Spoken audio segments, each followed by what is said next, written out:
Assalamualaikum warahmatullahi wabarakatuh. Salam sejahtera buat sahabat semua dimanapun berada. Kembali Kang Asep Hidayat akan bercerita yang tentunya masih dalam cerita misteri kisah nyata. Kisah ini Kang Asep dapatkan dari sahabat Kang Asep di Papua. Beliau letting Kang Asep sebagai narasumber. Namun di sini Kang Asep tidak menyebutkan nama beliau, bahkan nama-nama tokoh Kang Asep samarkan. Langsung saja kita ke bagian ceritanya. Namun seperti biasa, terlebih dahulu yuk kita membaca Bismillahirrohmanirrohim. Inilah selengkapnya. Di mana bumi dipijak, di situ langit dijunjung. Itulah pepatah yang mengandung makna nasihat bijak kepada kita, agar dimanapun berada hendaknya kita selalu menjaga, menghargai, bahkan mematuhi. Selain memang itu merupakan wujud attitude atau sopan santun kita, itu semua demi keselamatan diri dan kebaikan kita sendiri juga.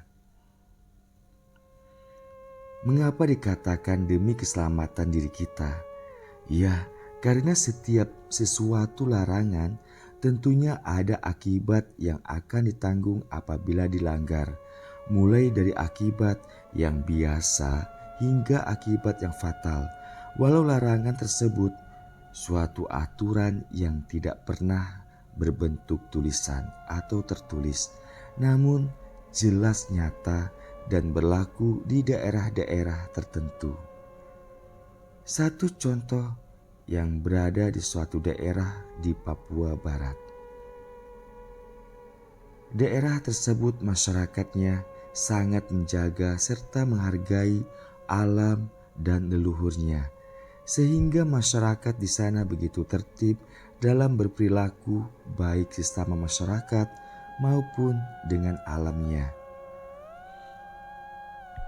Menjaga alam yang dimaksud contohnya yaitu tidak melakukan penebangan kayu atau hutan dengan sembarangan, membunuh hewan secara liar dan lain sebagainya.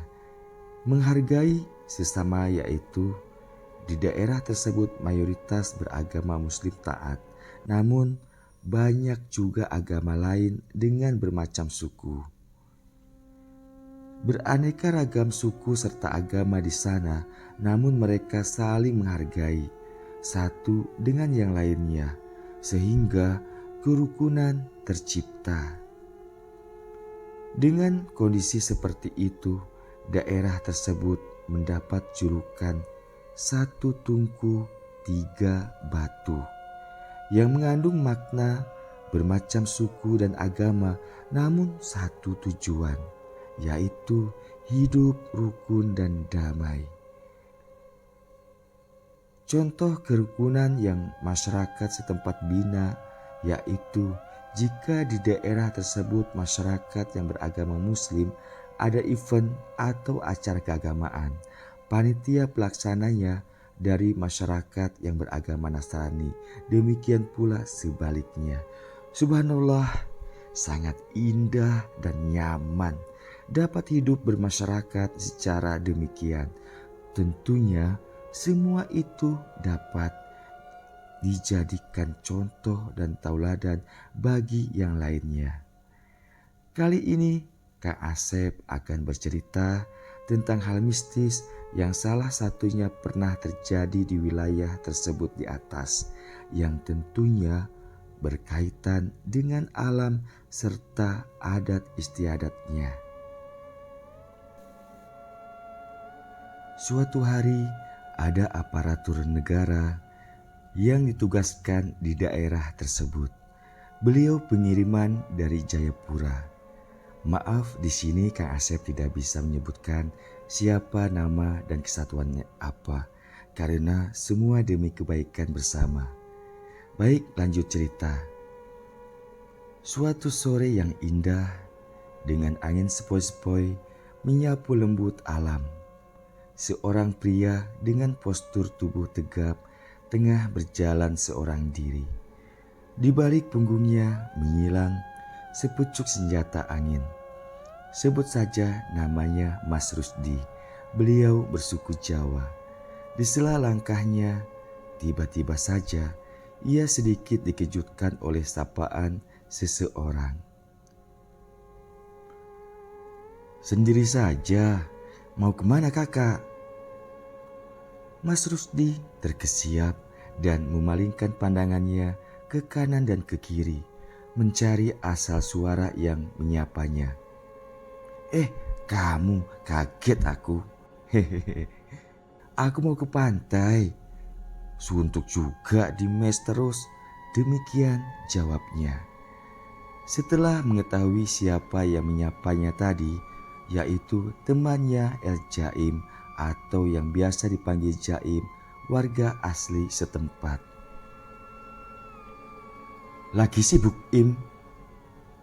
"Kalau enggak sibuk, yuk kita main ke pantai," sambung Mas Rusdi lagi, sekalian mengajak Jaim temannya itu. Sibuk apa aku ini kakak? Hari-hari ya begini saja." Demikian jawab Jaim sembari tertawa kecil. Singkat cerita, akhirnya mereka berdua berangkat ke pantai dengan berjalan kaki karena memang pantai itu tidak jauh dari tempat mereka tinggal. Setibanya di pantai, Mas Rusdi sangat takjub melihat alamnya dengan laut serta pantai yang begitu bersih dan indah. Burung-burung camar hinggap dan berterbangan di pantai tak jauh dari mereka. Burung-burung itu begitu akrab dan jinak, seakan tidak takut dengan keberadaan manusia. Rusdi dan El Jaim duduk di atas sebuah batu yang tidak begitu besar di tepian laut, sembari mengobrol. Sesekali diselingi candaan, lalu mereka tertawa riang. Tiba-tiba saja Rusdi beranjak berdiri. Ia meraih senapan anginnya yang saat itu ia letakkan di atas batu. Ia mengokang senapan anginnya. Melihat hal itu, Jaim merasa heran dan bertanya, "Untuk apa senapan itu dikokang kakak?" Demikian tanyanya kepada Rusdi. "Aku mau menembak burung-burung itu, Im," jawab Rusdi yang saat itu mulai membidik salah satu burung yang tengah hinggap di atas batu tak jauh dari mereka. "Aduh, jangan kakak kasih mati itu burung. Bahaya kakak," ucap El Jaim sembari menepuk kaki Rusdi yang saat itu tengah berdiri di sampingnya. Mendapat tepukan El Jaim pada kakinya, sejenak Rusdi menghentikan bidikannya. Lalu ia berpaling ke Jaim dan berkata, "Bahaya kenapa?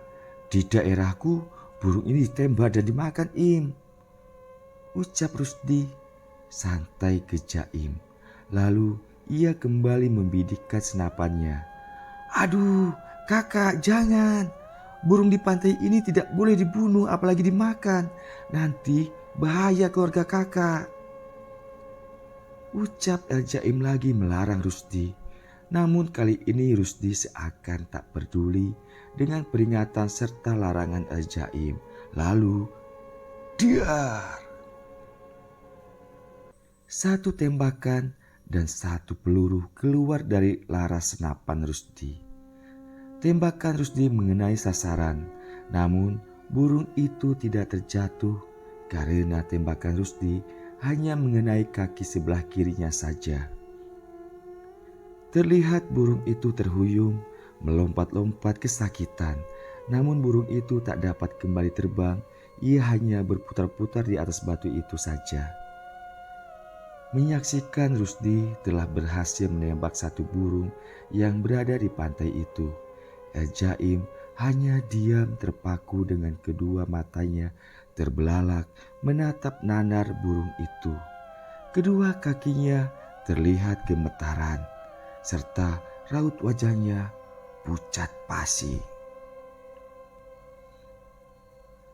Rusdi seakan tak peduli, ia melompat dari atas batu, berusaha mendekati burung yang telah ia tembak tadi. Namun, saat beberapa langkah lagi, tiba-tiba burung itu melompat ke bawah dari atas batu itu. Rusdi pun mengejar dengan memutari batu di mana burung tadi berada. Namun setelah beberapa kali putaran, Rusdi tak jua mendapatkan burung itu. Padahal suatu hal yang tidak mungkin, burung itu lari jauh apalagi terbang. Sial, kemana burung tadi? Ucapnya kesal, sembari terus berusaha mencari.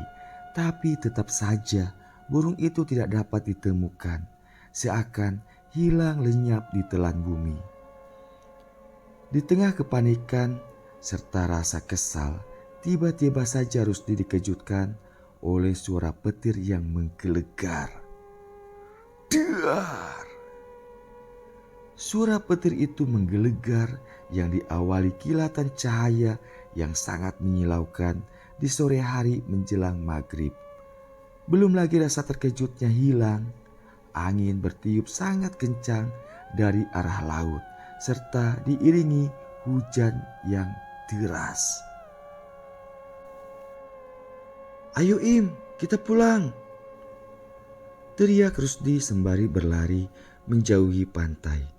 Saat itu El Jaim yang masih berdiri terpaku di atas batu seakan baru menyadari.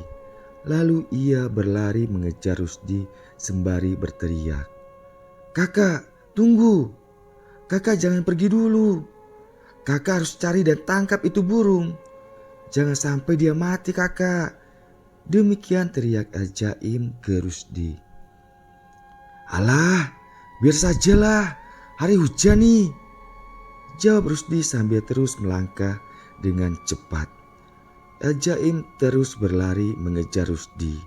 Setelah berdampingan, El Jaim menarik tangan Rusdi sembari berkata, "Tunggu kakak, jangan pulang dulu. Kakak harus kembali ke batu tadi. Burung itu tidak jauh dari batu itu. Kakak harus tangkap burung itu dan obati sampai sembuh. Jangan sampai burung itu mati kakak, karena itu bahaya buat keluarga kakak." Demikian ujar El Jaim dengan menatap tajam Rusdi. "El Jaim, dengar ya, aku tidak percaya tahayul. Di daerahku, burung seperti itu sudah biasa aku tembak dan aku makan. Aku dan keluargaku enggak kenapa-kenapa. Jadi sudahlah, kita pulang saja," ucap Rusdi kesal. Lalu Rusdi melanjutkan langkahnya pulang. Melihat sikap Rusdi yang keras kepala, El Jaim hanya diam dan menggelengkan kepala saja. Lalu ia pun melangkah mengikuti Rusdi dari belakang. Keesokan harinya, pagi itu sekira jam 10 pagi, El Jaim dengan tergesa-gesa mendatangi Rusdi. El Jaim menjumpai Rusdi di kantornya karena hari itu hari Senin. Tentunya Rusdi saat itu tengah bertugas. Benar saja, saat itu Rusdi tengah duduk mengobrol bersama rekannya. Rupanya saat itu Rusdi sudah melihat kedatangan El Jaim ketika izin memasuki wilayah kantornya.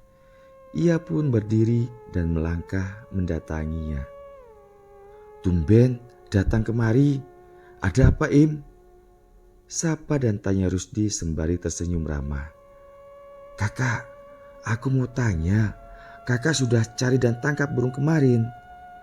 Demikian tanya El Jaim ke Rusdi. "Belum Im, belum sempat." "Emangnya kenapa Im, kok serius sekali? Kan cuma burung 1 ekor saja kok panik?" jawab Rusdi sembari tertawa ngakak. Mendengar jawaban serta tawa Rusdi, El Jaim hanya diam dengan raut wajah serius. "Kakak, ini aku kasih tahu sekali lagi. Jangan sampai lewat 6 hari dari kemarin. Kakak harus ambil itu burung dan obati sampai sembuh. Kalau tidak, kakak akan menyesal. Ucap El Jaim ke Rusdi, lalu ia permisi dan meninggalkan Rusdi yang saat itu hanya diam. Setelah El Jaim pergi, Rusdi kembali bergabung bersama rekan-rekannya. Hari gini masih percaya tahayul. Demikian ucapnya pelan. Seminggu kemudian, sore itu cuaca lumayan cerah seperti minggu yang lalu. Rusdi tak pula mengunjungi keluarganya di Jayapura.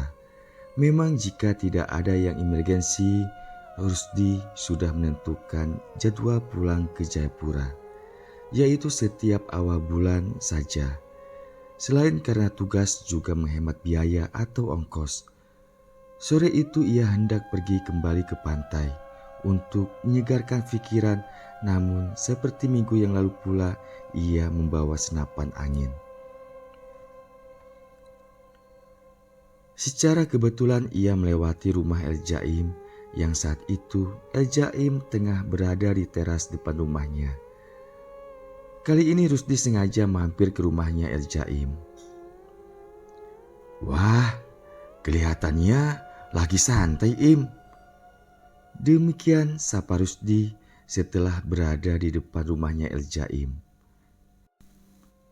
Iya kakak, baru pulang kerja langsung mandi dan seperti biasa, nih makan sirih.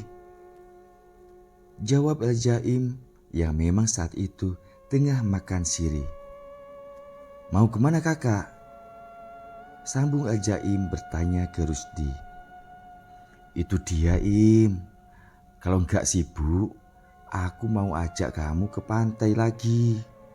Ucap Rusdi ke El Jaim. Mendengar ajakan Rusdi yang mengajaknya ke pantai, sesaat El Jaim terdiam. Seketika raut wajahnya berubah menegang. Lalu ia pun berkata, mau apa ke pantai lagi? Mau menembak burung lagi ya? Dengar kakak, aku tidak mau ikut kalau kakak pergi ke pantai hanya buat mati burung di sana saja. Ujar El Jaim ke Rusdi jika ia tidak bersedia ikut jika tujuannya hanya untuk menembak burung lagi. Mendengar penolakan El Jaim, Rusdi langsung terdiam. Lalu ia berkata dengan pelan, baiklah, kalau begitu aku tidak akan menembak burung lagi. Ayolah, kita berangkat. Ucap Rusdi mengalah. Kalau begitu, kakak simpan saja itu punya senapan di sini. Biar aku simpan saja. Ucap El Jaim lagi meyakinkan jika benar-benar tidak akan menembak lagi. Kali ini pun Rusdi mengalah lalu menyerahkan senapan anginnya ke El Jaim. Setelah El Jaim menyimpan senapan Rusdi, mereka berdua pun berangkat ke pantai dengan berjalan kaki. Setibanya di pantai, seperti minggu lalu, mereka duduk mengobrol di atas batu. Pandangan mata mereka tertuju ke deburan ombak kecil. Mereka bercerita tentang pengalaman hidup masing-masing. Tiba-tiba saja, pandangan mata Rusdi tanpa sengaja melihat sesuatu yang terapung di pinggiran laut. Rusdi sedikit menajamkan pandangan matanya, lalu ia berkata sembari menunjukkan jari telunjuknya ke arah benda yang terapung itu. Jaim, itu kan burung yang minggu lalu aku tembak. Sudah mati rupanya. Demikian ucapnya ke El Jaim. Sontak, seketika El Jaim terkejut serta memandang ke arah yang ditunjuk Rusdi. Astagfirullah kakak, benar itu burung yang kemarin. Ucap El Jaim histeris. Lalu dengan langkah terburu-buru El Jaim mendekat dan turun ke pantai untuk melihat bangkai burung camar yang saat itu terapung di atas air laut. El-Jaim mengambil bangkai burung tersebut. Lalu ia letakkan di atas pasir pantai. Terlihat kaki sebelah kiri burung itu terluka, bahkan patah nyaris putus. "Kakak, ini pertanda buruk buat keluarga kakak.